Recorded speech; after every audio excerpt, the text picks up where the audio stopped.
Hey guys, welcome back to my channel. I hope you guys had an awesome New Year's. In the wake of this new year, I thought it would be pretty helpful to talk about ways that I plan to be less over-consumeristic this year in hopes to potentially inspire other people to do the same. I don't know about you guys, but I have seen a lot of videos circulating on social media recently of very affluent people opening up their Christmas presents, and it's just piles and piles and piles of very expensive gifts that they're probably really not going to use. Like, I saw this one girl who got like 5 pairs of like very expensive sunglasses, and realistically, like, how often do you really change out your sunglasses to be able to efficiently use 5 different pairs of them? Additionally, I saw her get multiple like handbags, multiple very expensive coats. And while seeing that video, I was thinking to myself, how can I be less over consumeristic this year to almost like theoretically cancel out the damage done by the types of people that just consume and consume and consume so much, especially around the holiday season. Also, this is a really quick side note. I don't know if you guys have heard, but apparently right now is a really good time to go thrift shopping if you're into that, because a lot of people do like holiday or like early spring cleaning and like purge out all of their stuff. So if you guys are into thrift shopping, go check out the thrift stores right now. They might have a lot of really good things. I was going to, but then I changed my mind because I don't really need anything new. I'm pretty set as I am. But if you guys find anything really good at the thrift stores, please let me know. Being less over consumeristic is honestly a really personal goal to me. I'm not just doing it to prove a point or as a trend. I really do want to practice more mindfulness around my finances and what I buy and what I decide to spend my money on. And I do want to be less over consumeristic in the sense of just having less stuff. Like, you get to a point where you have so much stuff that you feel a little claustrophobic, you feel a little cluttered, and I kind of want to sit down, assess that situation so I don't get to that point where I feel like I am super cluttered by stuff.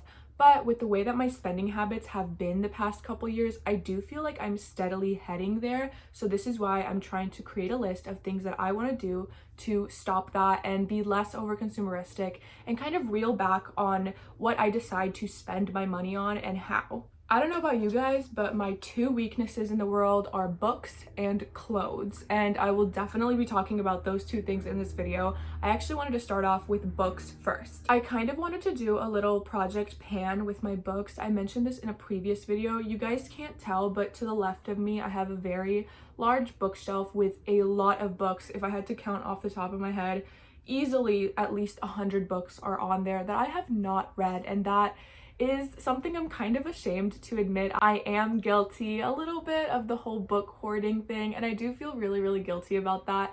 And I do want to do a project pan with my books. If you guys don't know what project pan is, it's when you try to get to the bottom of a product or hit the pan of the product before buying another product. So I'm taking that and kind of spinning it around on my books. I want to finish a large percentage of my books before I even think about buying other books. And this really sucks because every week there's another book that I want to buy and I want to read, but I have so many that I have not even given the chance to be read yet, and I feel really guilty about that. And these books deserve my attention, and I want to slowly start reading them this year. I also mentioned in a previous video that I have a book reading goal for this year. It is only 15 books because I wanted to set the goal as low and as manageable as possible for myself so I didn't get too overwhelmed and stressed out by it. But I really hope to overachieve and surpass that goal by a lot. In general, I am a pretty quick reader. I forgot the exact like number minute per page that I read, but I am a pretty quick reader, and I could realistically read a book a week on top of my, normal day-to-day schoolwork busyness. I could fit in a book a week if I really tried. So I really do want to sit down for my own health, for my own mindfulness, honestly, and for the sake of reading these books and not letting them just sit there. I do want to sit down and really grind it out and get a book a week read. I will definitely keep updating you guys on how that goes because I'm really nervous. I don't know how it's gonna go. I don't want to stress myself out with a big goal that I can't obtain, but I really think it is possible for me to read at least one book a week. So I will definitely keep you guys updated on that. Continuing on with this kind of project pan idea, I also wanted to do the same with my perfumes, lotions, and candles. If you guys can see right there, I have a little like cubby situation with all of my lotions and perfumes, and it doesn't look like much from this point of view, but I do have quite an amount. I probably have like 20 perfumes and lotions, and to some people that might be like literally nothing, but to me that is a lot, because I don't know about you, but I'm not sitting here using 20 perfumes and lotions every single day, and theoretically those perfumes and lotions probably will not get used for a very long time. I'm the type of person that loves to stick to a signature scent. My favorite is Bare Vanilla by Victoria's Secret. I don't know if you guys have tried that out, but in that same sense, I don't use my other ones since I stick to the smell that I'm so familiar with and I love, like it is my signature scent. The other ones just kind of become a side thought that I sometimes occasionally switch up and use. Now, I have been trying to force myself to switch it up every now and again, use different perfumes. Like for example, for Christmas, I got the Victoria's Secret's Bombshell perfume. I've been really trying to push myself to use that perfume alongside other perfumes that I don't give enough attention to and just kind of switch it up. Like I like to match the vibe of my perfume with whatever outfit I'm wearing that day and just get a little bit more fun out of it. But in that same sense, I really do not want to buy any more perfumes or lotions this year. Not that I'm even a big perfume or lotion buyer, but I did catch myself buying a few perfumes and lotions this year that I definitely did not need and knew I did not have any use for. So this year I really want to get down to the bottom of these containers and maybe by the end of 2026 even finish some of them fully. Now, like I said, Bare Vanilla is my signature scent, so it's actually quite easy for me to finish the Bare Vanilla perfume and lotion bottle, but I do want to finish the other ones. I have some really good perfumes in there from Victoria's Secret, from other brands that I really just never use, and I want to change it up. I want to smell different. Maybe I can do like a scent for a week and like switch it up, and I think that would be a really fun way to experiment with different scents and kind of get a little bit more out of my comfort zone while making sure I get to the bottom of these products and don't overconsume more on perfumes and lotions. In that same thought, I also do not want to buy any more damn candles. And the thing is, I don't even really buy candles. I keep getting gifted candles and I literally, like, I can't stand it. I hate it. I hate being gifted candles. I have so many damn candles and I'm really trying to use them. But the thing about me is I don't light my candles with the wick. I do like a candle warmer where you like set it up on top of the warmer and the aroma like does its thing, but the candle doesn't really go down as far as it does when you light it up with the wick. And the reason I do this is because I have two cats and, you know, they like to play around, they like to knock things over, and I don't want them to accidentally get hurt or knock over hot wax on themselves. So I just do the safer alternative option and use a warmer that doesn't have an open flame. But using this option, the candle doesn't go down as fast at all. Like for example, I have this candle that I got at a market, I think over a year ago, and it's still not even like a fourth of the way through because I'm using my candle warmer and it goes down so slowly. So if my goal is to like do a Project Pan moment with these candles and get them all the way finished, I might just switch to the wick and light it up just to get them done as fast as possible because I hate having so many candles. And that might be a little bit of an over-exaggeration. I don't have like 30 candles sitting behind the camera. I just keep getting gifted candles, and I know for my birthday or for other holidays I will be gifted more candles. And listen, I love candles. I love a room that smells good. But personally, I'm kind of turning into more of a diffuser girl because I don't really like the open flame smell. I like the diffuser. It's a lot more calm. It's a lot easier to turn it on and off. And in my opinion, it's a little bit better because you're using a little bit more gentle, naturally scented oils instead of candles that can have harsh ingredients mixed into them, especially if you don't know who's producing them or where they're from. Like, I'm literally looking at my candle warmer right now and there's 3 candles by it, and I hate that. And on my bookcase, there's like 4 more. I want these candles out. Right there, there's another candle. Like, I'm losing my mind. And right there, I have that candle 3 times over. I have that candle in 3 separate places in my house because I keep getting gifted the same damn candle over and over again, and it's driving me nuts. I think there's a candle in every single room of my house now because I'm just trying to spread these candles out and not have them all clustered up in my room. Another way that I'm trying to be less over consumeristic and more mindful is with my clothes. Now, I don't know about you guys, but I'm a very big clothing shopper. I love clothes. My 2 weaknesses, like I said, are clothes and books. I love clothes. I love expressing myself. I love buying new clothes. I love, you know, loving my clothes and keeping them and cherishing them. But The bad side to this is when you have too many clothes, you kind of feel a little cluttered, you feel a little stuck, you feel like, getting rid of some of the old ones that you haven't worn in a while, and this cycle does repeat and it does get a little toxic in my opinion, buying a bunch of clothes and then you don't really wear them as much as you hoped you'd wear them, and then your closet is overfull and then you throw a bunch of them out and then you buy more clothes, and it's just a really toxic cycle that just keeps going that I really want to stop because I have so many clothes. And throughout high school, I cleaned out my closet way more times than I'm happy to admit. And I did give a lot of my clothes away to friends and thrift stores and, shelters and churches. But still, it made me feel a little guilty just buying so many clothes, knowing that in 6 months or so, I was going to give up a lot of them. I did not like that. I want to have clothes that I cherish for long periods of times, not just clothes that I think are kind of cute that I throw away like 4 months later and I wore it like twice. So I'm trying to do a one in, one out. If I buy a new piece of clothing, I really want to make sure I love it and I want to be very selective with it. But if I do buy that piece of clothing, one other piece of clothing from my closet has to leave. Now, the caveat with this is I have to give that piece of clothing to somebody that I know. I cannot give it to a thrift store or a shelter. I want to give it to somebody that I actually know and can trust that will take care of this piece of clothing. Now, I'm not saying that thrift stores or shelters or churches don't take care of clothing, but I feel like when you wrap up all the clothes that you don't want in a trash bag and just give it to one of these shelters, it's just kind of like away from your mind. You don't really care about it. You just dumped all these clothes for somebody else to deal with. I feel like, being really specific and careful with who I give my pieces of clothing to will make it a lot more intentional for me and will make me feel a lot less guilty because I know who that piece of clothing is going to. I know that they will cherish it. I know that it won't sit on a rack at the thrift store for months and potentially never get bought. It just makes me feel a lot better, and it's a great way for me to know where my clothes are going, to, again, like I said, know that they're being taken care of, and make it a little bit less guilt-free for me to add another piece to my closet. But like I said, I still do want to be very picky with my clothes. I am in general. I don't usually buy low quality clothes. I do like to pick my clothes out very specifically to make sure I really love them. But the caveat of this is I love a lot of clothes. I am picky with my clothes, but that doesn't mean there isn't times where I find like 5 or 6 pieces at the same time that I really love.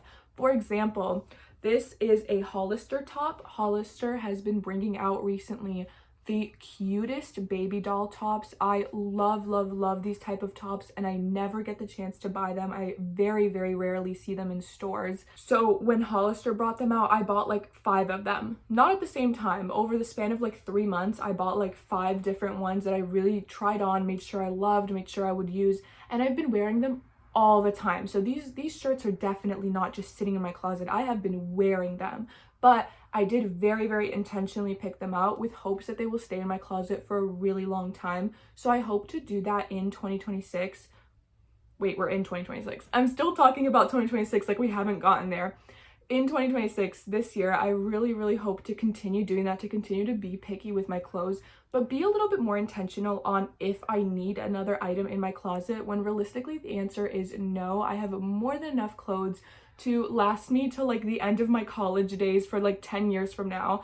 So I do want to be a lot more intentional with the clothing pieces that go in and out of my closet. This one is a really big one. I want to eat out less. I don't know where you guys live. I live in West Coast Florida. Eating out is so expensive. No matter where you go, no matter if you're just going to a cute little coffee shop, eating out is so expensive. I literally went to Dunkin' this morning to get me and my mom a coffee. It was almost $12, which I think is insane for just 2 small lattes. And that's Dunkin'. If you try to go to like a small business owned coffee shop, a coffee will easily run you like $8. And that's not even counting if you add some specialty to it, like oat milk or like matcha or like more flavors. And it's just kind of insane. I feel like I eat out a lot out of convenience. I am a full-time college student. I have a job. I have, things I need to do throughout the day. I have errands to run. I have things to take care of. A lot of things that take my attention throughout the day. And I love cooking. I absolutely love cooking. My dad went to culinary school, so growing up, I really loved watching him cook and learn from him. And by the time I was like 11, I was pretty much making all my own meals. but I just don't have time for that anymore. I don't really have time to sit and cook for like 2 hours for a meal and, you know, pack it for the next day. So I'm really looking to get back into meal prep or very, very easy, like 15-minute meals that I can make quickly and pack for the next day. Because guys, eating out is getting so crazy expensive. I went with my boyfriend to Chili's last night because it was like kind of one of the only restaurants really open late for like New Year's Eve.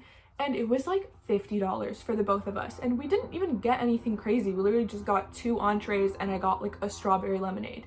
And that's absolutely insane. You know, with the amount of times that I eat out in a month, I could literally buy groceries and cook healthy, nutritious meals. A big goal for me overall this year is to take better care of my health, whether that be physical or mental. And I feel like a very big way that I can do that is to kind of reel back on all the eating out and focus on more nutritious, actually healthy food. And I do really want to be able to do that because especially eating out healthy in Florida, in the West Coast, it's so insane. It's all those like really expensive, super healthy food places, and it's ridiculous. So I want to be able to take that money that I spent on eating out unhealthy and buy groceries and cook myself actually healthy, nutritious meals. And also just to save money, honestly. Overall, like, yes, I do want to take care of my health. Absolutely, that's a priority for me. But so is saving money, and I think I will be absolutely able to do that if I cut back on all the eating out I do. And I understand that eating out's not technically like super consumeristic, but in the same sense of over consumerism, I did say I wanted to be more mindful of where my money is going and where my finances are at. So I do think a very big portion of that is eating out, and I do want to be more mindful of where I choose to eat out and how I choose to spend my money when it comes to food. Now, lastly, I feel like this is a really important one. Don't buy things just because you think they're cute. I'm trying to really, really internalize this message because I'm the type of girl that I love anything cute. I love anything that matches my aesthetic. I want it in my room. I want to integrate it in somehow into my decor or my closet. And I really, really don't want to do that anymore. I feel like in this world we're in of such quick gratification and such quick trends, if you find something ugly, like for example, when the Stanleys came out, I found them hideous. Like I literally couldn't care less for them. But the more and more and more and more videos that I saw about Stanleys, I wanted one. Like I really wanted one. I'm like, oh my God, everybody has one. Like I kept seeing so many videos about them. I'm like, wait, these are actually kind of cute. And I really wanted one. Good thing I never got a Stanley. I ended up getting an Owala and I fell in love with it. I absolutely love Owala. I find them to be a little bit better than Stanley's personally, but don't fight me on that because I don't know. I don't know the facts about which one's better. I just really like the colors Owala offers. But point being, I wanted it because it was cute and everybody else had it, even though originally I didn't want them and I didn't find them desirable and I find them kind of ugly. Seeing them so many times made me want them, and that's what I'm trying to kind of reel back from, kind of buying these cute things just because everybody else has them in the moment.